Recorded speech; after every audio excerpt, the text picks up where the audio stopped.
Hey Sri Lanka, so I'm with the very cool people of Stratovox. Actually, just two of them, Rajitha and Nalin. And how are you enjoying the holidays?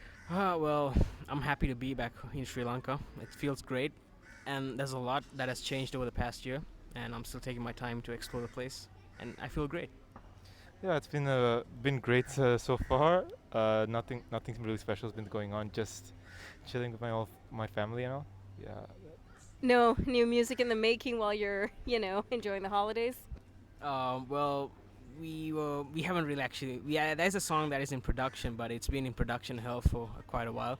We spend most of our time on remastering our songs in the professional studio, so that's just the plan right now for us.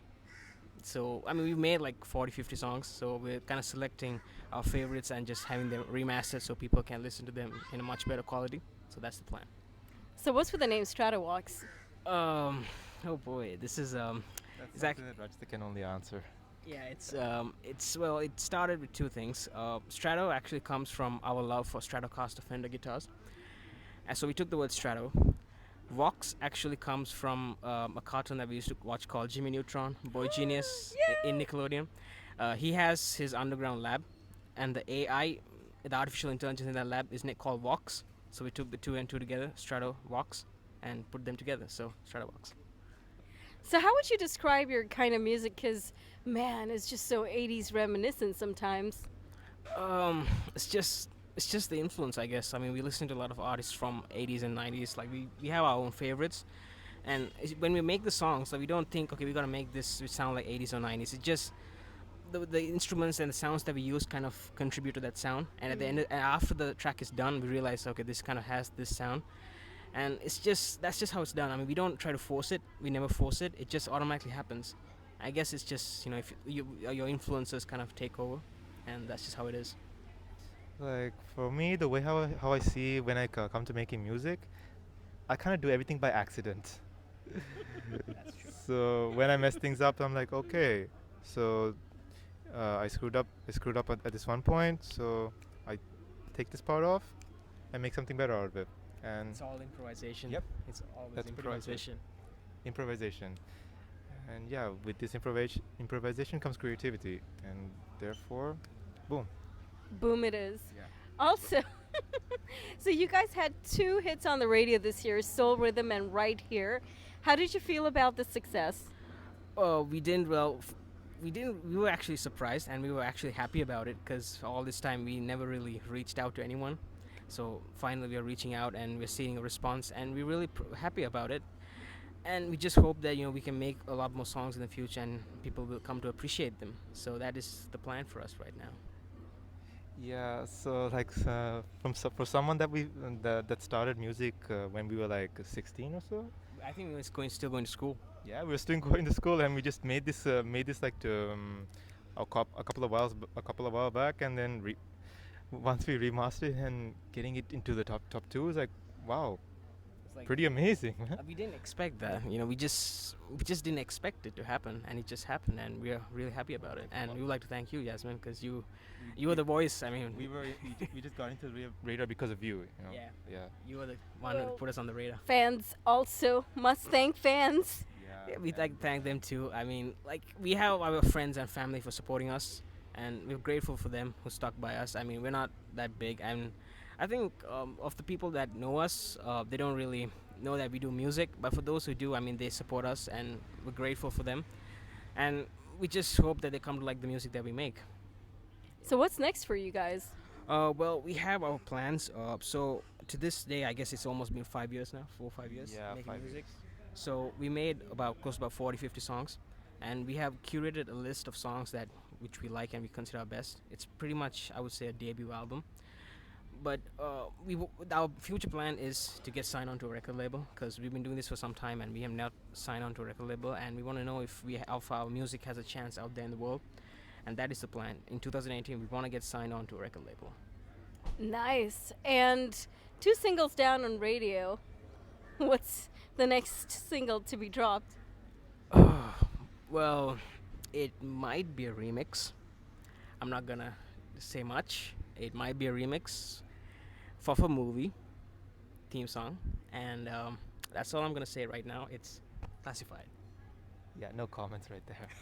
But why? You spoke about a debut album, a playlist of singles you guys have Yeah. done in the past. Will this also include newer singles? Yeah, definitely. We are planning on. Well, the thing about our songs is that I mean they are mostly complete, but it's just the fact that they need to be remastered. And some songs, they do require the vocal talent, and we haven't really been able to access vocals like vocalists. So we've been forced to cut corners and maybe find samples and stuff like that. But if we get signed on to a record label and think we get the ball rolling and they commission an album, I mean we have the music ready to go, and it's just a matter of getting things done. Hmm. So we kind of been planning ahead for the future. What's with the 80s sound? That's just the influence. I mean, we love 80s music. We just like 80s music. Part of it comes from a game that we used to play called Grand Theft Auto Vice City, which was loaded with 80s music, and the three of us, we just love it. It's just we just love that music. It's so interesting to listen to. It's just the lyrics and the melodies, and the way they use the synthesizer in those songs. I mean, it just captures my heart, and I just love it. And we just kind of we don't want to sound 80s, but even though we do, so we just kind of try to emulate that sound with our software, and it just automatically comes forward with the drums and all the settings that we use and the melodies that we write. It's just natural, I guess. It just comes through. What about you? Are you like a 80s music kid too? You could say that, although I would like to consider myself like trying to search for the sound of the future, as Giovanni Giorgio once told. Uh, so yeah, make like I've been influenced by his own work as well, because I'm also part Italian and he's Italian, so we have a lot of things in common. So yeah, the sound of the future. So one of my main objectives is to reach for that very goal itself, and that's pretty much also the Stratovox's goals as well. Make the sound of the future. Even though we sound like we're from the past, we're trying to figure out what we can do in the future. It's just that at this point in time, we feel a bit constricted because there are things that we want to try out, but we can't really do it because we don't have the resources. For example, I don't have access to my own personal orchestra or my own choir. I mean, One day goals. one day goals, one day. So if we had things like that, I mean, I think we could do a lot of different things and we can try out new things. And it's just that as time progresses, things change, and I hope in the future, we can get what we want, work for it, and yeah, that's pretty much it, I guess, for us.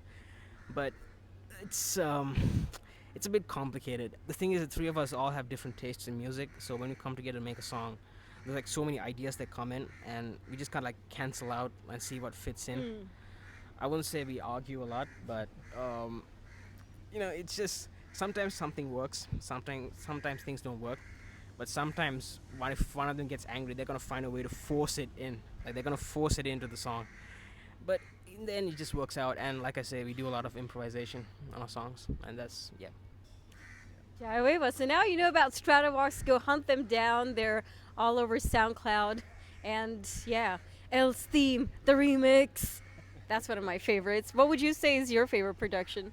Oh boy, my favorite production. The song that I had the most fun making was a song called Delta Mode. It's on my SoundCloud. It's an 80s retro futurist type song. I really enjoyed making that song. It was so chill. It's a simple song, but it's just the way it was written. Maybe people can check that on SoundCloud and listen to them for themselves. But that was the song I personally enjoyed the most. Angelo, I mean, I can't really speak for him because he's got a couple of his favorites. You? I would personally say it's one of the songs that it's currently in the remastering process. I believe it's called Enforcers. Yeah, Enforcers. It's it was a song called Ultimate Enforcer. It's also it's pretty intense. Like this. it's like Like the melody about it is pretty intense. It's like one of the main influence about it is from Kavinsky's Testarossa, like that. Yep. Yeah. You guys know Kevinsky. And it's also influenced by cop pursuit, car chase, stuff like that. And it's just if you see like a car chase on the screen and you are thinking this needs a soundtrack, that's what we made, and that's what we're trying to get remastered. And also there are a couple other stuff that we don't want to talk about. Just keep it classified until the right time. So that's what. The future sounds cool, and I can't wait till this comes out. Thanks a lot for joining us, fellas. And here's to seeing more of you guys on SoundCloud and everywhere else. Thank you, Yasmin. It was a pleasure to Yeah, meet you as well. Jai Weva. Yeah, Jai Jai Weva. Weva.